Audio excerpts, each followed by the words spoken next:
Hello and welcome to the show. My name is Matthew Kirk, and today we have a very special guest joining us. His name is Brad Barlow. He is a professional photographer with a very impressive gallery of shots ranging from sports photography to personal portraits that really seem to capture what it is that makes people unique. He's here to speak with us today about the state of the photography industry, camera gear, and personally what sparked his initial love of photography. So without further ado, please welcome Brad Barlow. Thanks for coming on, Brad. Yeah, man, thank you. Also, I might add that you can find his work on his website, which is b2xphoto.com. Is that right, Brad? That's right, you got it, yep. Is it all right with you if we just jump right into the questions? And that sounds good. All right, excellent. First off, how do you perceive the current state of the photography industry? Are there any notable trends or shifts that you've observed recently? To that, I would say, man, anything goes now. I mean, and this has probably been true, I don't know, maybe always, but certainly since everybody got on the internet. But as an artist, anything that you want to create, there's an audience for it out there, and there's going to be somebody that if you love it, there's going to be somebody else out there that loves it too. Yeah, the internet has really allowed us to find that niche market that we really wouldn't have been able to find before the widespread use of the internet and being able to connect with each other the way we do today. How do you feel about new technologies that are emerging, new emerging technologies? Such as AI. AI can now make like photorealistic, basically, images in seconds. How do you feel that impacting the industry?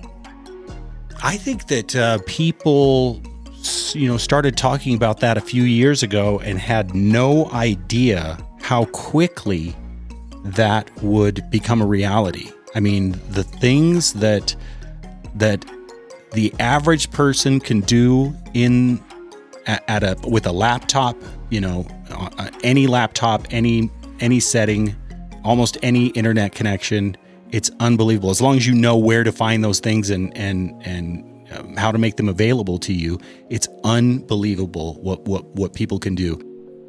Well, that's certainly good to hear that people have the technology to achieve their photography goals nowadays.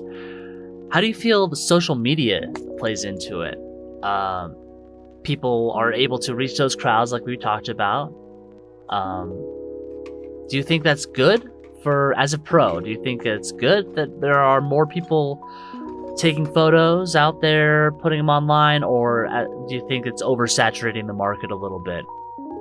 Yeah, it's bringing more people in, and what it might be doing is there was probably this type of thinker that existed in the 60s and 70s and 80s, and before that obviously too, but this type of thinker who was like, I'm not intimidated by film and developing my own film or finding someone to develop my film. I'm not intimidated by it, so I'm going to figure it out and I'm going to do it. And it gave them an advantage over everybody else. Like if a family wanted to have cool pictures of their kids or whatever, they didn't know how to do it themselves, and so they had to go to those experts. And so probably as more and more technology comes around, there are more and more people that know what they're doing, and so then there are fewer and fewer experts, and I think at first I witnessed it a little bit when I first got into photography. Some of the photographers that I was aware of when I was younger, I witnessed them going, this person thinks they're a photographer and this person thinks they're a photographer, but they're not really. And yeah, a lot of gatekeeping going on in photography, and probably in every industry that technology comes along. And I remember hearing terms like, I think they pronounced it MWAC, and it stood for Mom with a Camera. And so they would say, they'd say, this person over here is trying to take clients, but she's just an MWAC. And that I heard things like that probably about 10 years ago, when more and more people could afford a DSLR or were willing to take the leap into a DSLR. And so I think there was a lot of gatekeeping 10 10 years ago. I think there still is plenty of gatekeeping, but I think there will be less and less. And I think we'll get to a point where the results speak for themselves. Does someone like it? Does someone want to buy it? I really don't care how it got made. I'm sure that there are some people in the photography industry who view people who take cell phone pictures as not real photographers. Right, absolutely. There's plenty of that. But then you can make an entire movie with your cell phone. Yeah. I love those photographers who do the latter, who go, I'm going to shoot a Sports Illustrated cover with an iPhone. Those are my people. I love a photographer who does that. Yeah. And as far as social media goes, man, a lot of the photos that I see teenagers, a lot of selfies and photos that I see teenagers shooting of their friends and stuff like that are as exciting and creative as anything that a professional is doing. And as when, like you mentioned that I do senior pictures, I see them taking pictures of themselves that I look at a lot of times and I go, that's really good. What do you need to hire a photographer for? I really do. I'm not afraid to admit that. And I don't know what it means for the future of people trying to make money doing what I'm doing right now. But I get inspired by these kids. I don't think, oh, that's not real photography, or they use this or that filter or a shortcut or whatever. I go, again, the results speak for themselves. And if it's cool and exciting and something that people are drawn to, who cares how it got made? Yeah, if they have the eye to compose their own shots, then I guess, just let them know. Yeah. I guess now that we're getting into more talking about the gear, what advice would you give someone who is just starting out in terms of getting the right equipment? How important is the right equipment? Basically, if someone was starting in photography today, what advice would you have for them? Well, that would depend a little bit on what it is that they want to create. If they want to just get started, if they're just like, I don't know, I just want to take pictures, or if they are like, I want to do portraits, I want to do pictures of people, I want to do pictures of landscapes. If they just are real general with it like that, I'd say no problem. You go find yourself a, $500 or less camera. Maybe go get yourself a used, Nikon or Canon. And I don't know the models really anymore, but like I would used to say like a Canon Rebel or whatever. Go get that camera, and there's so much you can do with it. Like my best work, my favorite stuff that I've created to date, the ones that I love the most, I could absolutely create with a $200 flash and a $300 camera and lens. I absolutely could. The stuff that I like most. But I wonder if that's kind of why I like the stuff that I like most. I almost wonder if I have gravitated towards a look that I know I would be able to create if all of my stuff got stolen, if the house burned down and I had to, replace it and wanted to keep. I wonder if I gravitated towards a look that I knew I could create without owning $20,000 worth of gear. I might have done that. My style might have been in large part shaped by my desire to always have it accessible. I'll say this too. Like if you're like, hey, Brad, what's the cheapest way that I can get into gear for shooting high school sports at night, or even lower, like Pee-wee sports at night? Hey, Brad, what's the cheapest I've got a kid, he's a 7th grader, and they play at the park, and I want to be able to take pictures of him playing football at night. What's the cheapest way I can get into that? I'd say, well, it's not going to be incredibly cheap. The cheapest, I guess, would be to buy used gear, but I imagine that it's still going to for that setup, I imagine it's still going to cost you $2,000, $2,500, something like that, even to do it inexpensively. Because once you start talking about things like low light, speed, and reach, then you can't really do it cheap anymore. If you're taking a picture of a person who's sitting in a chair in a room, you can do that with cheap gear and cheap lights. Yeah, absolutely. So in order to get those really crisp, low light shots, you just have to have the physical capability to do it. Mm-hmm. Right. That's technology. That's quality. Yeah, yeah. You need some quality gear. Once you start pushing those limits, you need quality gear that can get the job done. And obviously, if you plan on doing more professional work, you're going to have that quality gear. Yes. Yep. Like everything else, though, as far as electronics goes, I mean, like when I bought my first CD player, it was probably, I don't know, $450. And these days you can probably get one for, if you wanted one, you could probably get one for $20. Yeah, $20, you know, and with a camera that could shoot sports in low light 10 years ago, probably would have cost a whole lot more than one that will do it these days. So what camera do you use in your professional work?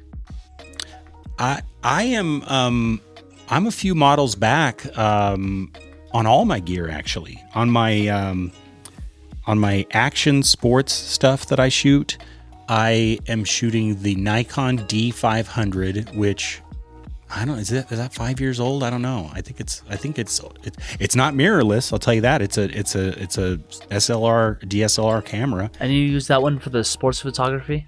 For action. Yep. I use that for action. Now, if I do sports portraits or any other portraits, I use my Fuji gear for that. And I have 3 camera bodies. I have the Nikon D500 that I use for action.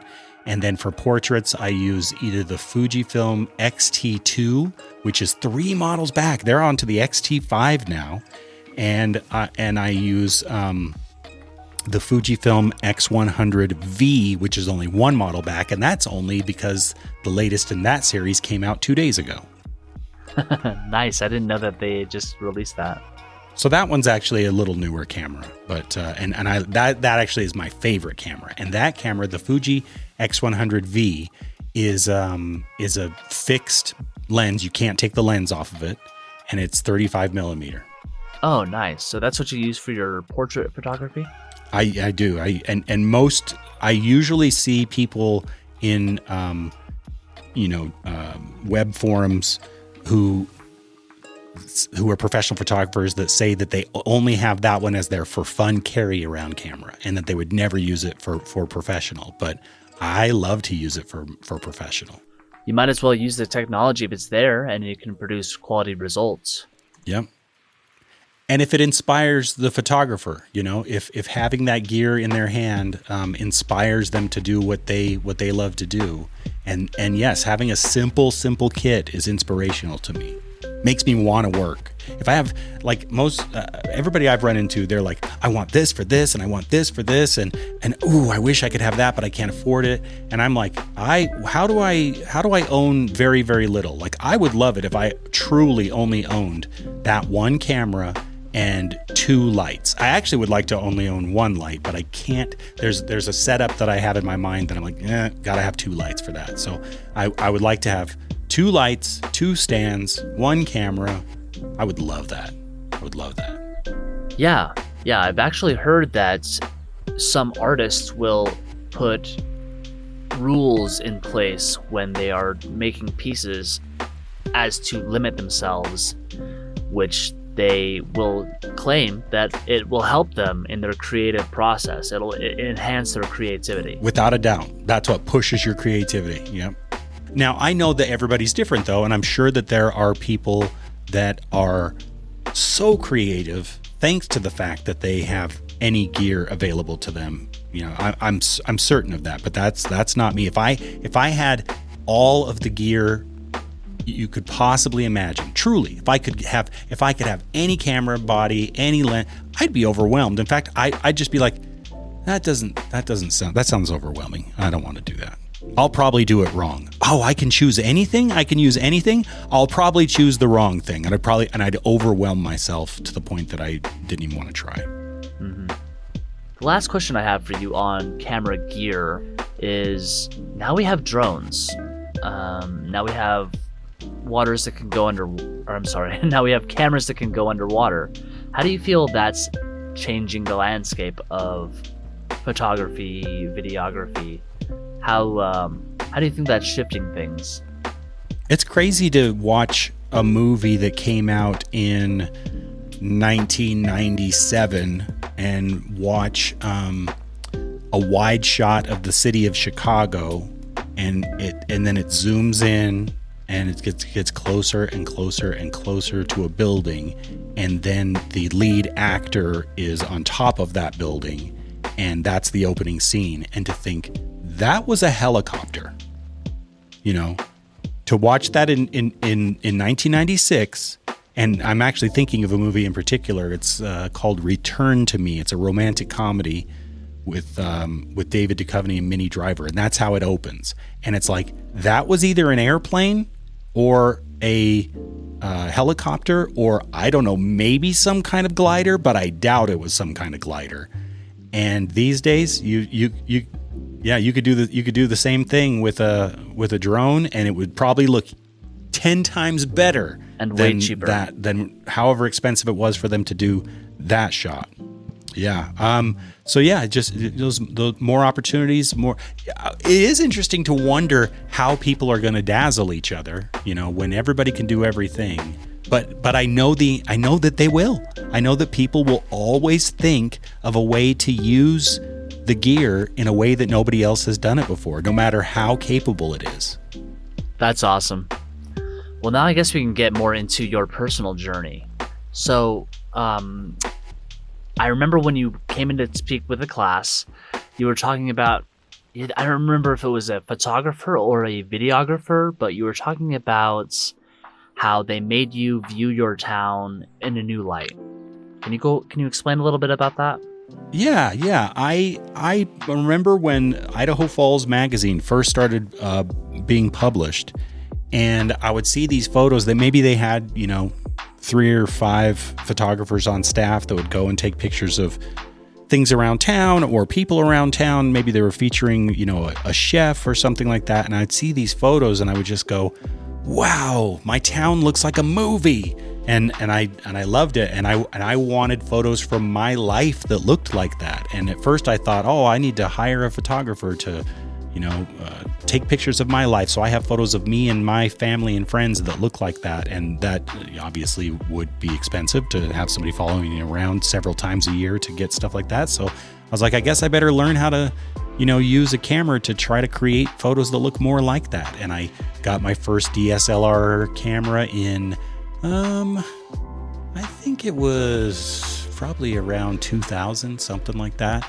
And was shooting on film. I didn't develop it. I would just take it and get it dropped off at Fred Meyer or whatever. And I'd put it in auto mode. I'd put my camera in auto mode. But I was getting photos that looked more like the stuff out of Idaho Falls magazine. And then composed well. What's that? Yes, composed and blurry background. Everybody, when you first get started, wants to create the photos with the subject sharp and the background blurry. And so I did that, and eventually I was so excited when I saw, I still remember the first time I saw a commercial for a digital DSLR and thought, oh man, can you imagine being able to not run out of film and be able to just take as many photos as you want, just delete the ones that you don't want and keep the ones that you do. Like, I was so excited. And so when I got my first digital DSLR, that's what that stands for, digital SLR. I was so excited, and then I was just taking pictures all the time and getting lots of compliments on them from family and friends, and having friends ask, "Hey, will you take pictures of my kid that are as cool as the pictures that you've taken of your kid?" And I just got more and more involved, and I really wanted to take good sports photos. That's what I was really excited about when I first kind of went professional with it. That was what I was most addicted to. And if anything, I didn't like doing portraits. I was nervous about directing somebody or whatever. But I got to the point where I actually like portraits the best now, and I'm not as thrilled about action photos as I used to be.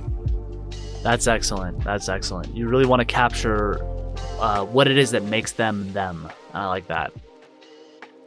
Is there anything specific that keeps you inspired in your photography career? I think probably just, the things that I like, whether it's a certain type of music or band or fashion or what, just the things that I like, wanting to. They're moments. I mean, I know it's cliche, but photography is capturing moments and wanting to have an artistic celebration of anything in my life that I enjoy. I like a picture of a radio. I like a picture of your car or a person that you care about. And so I think that's probably what keeps me inspired with the photos that I shoot for myself. And then I want other people to have what I want, I think is the other thing. So like, let's say that there's this, cool, thing on the wall at my dad's house or whatever that I'm like, that's so my dad, and I want a cool picture of that. And I think, wouldn't everybody want that? Like, wouldn't everyone want, like, if their dad played guitar, wouldn't everyone want a really cool picture of their dad's guitar or something like that? So I think that's kind of what I'm drawn to. Yeah, I like that. It makes me think of my dad. He has an old 60s Chevy pickup truck. Yeah. And I would like that. I think I would like that, to have it blown up, put it on the wall. That'd be nice. That's what I'm really into. All right, now to wrap up, because we are coming up on our time here. You said that photography was capturing the moments. Is there any particular moment that comes to mind when you think about your photography career? What it comes, I'll say this about that. When I shoot pictures of a football game, I'll have like the client come up to me and say, "Hey, did you get that moment when they got the interception or whatever?" And usually my answer is, "Nope, I didn't.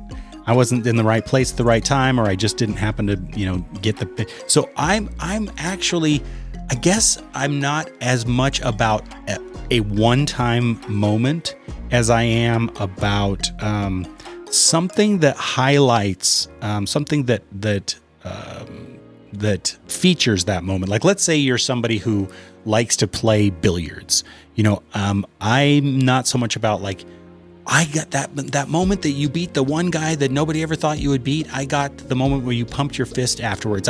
I'm not so much about capturing a one-time moment as I am going, you love billiards, let's take a cool picture of you playing pool.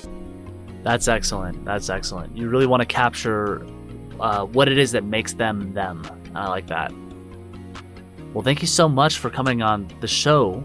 Yeah, it was fun. I appreciate you sitting down with us and letting us into that mind of yours. Yeah, thank you, Matthew. That was great. Thank you. Take care. And of course, thank you everybody for spending your precious time with us here today. I hope you enjoyed yourselves. Like, subscribe, have an excellent day, and keep taking excellent photos.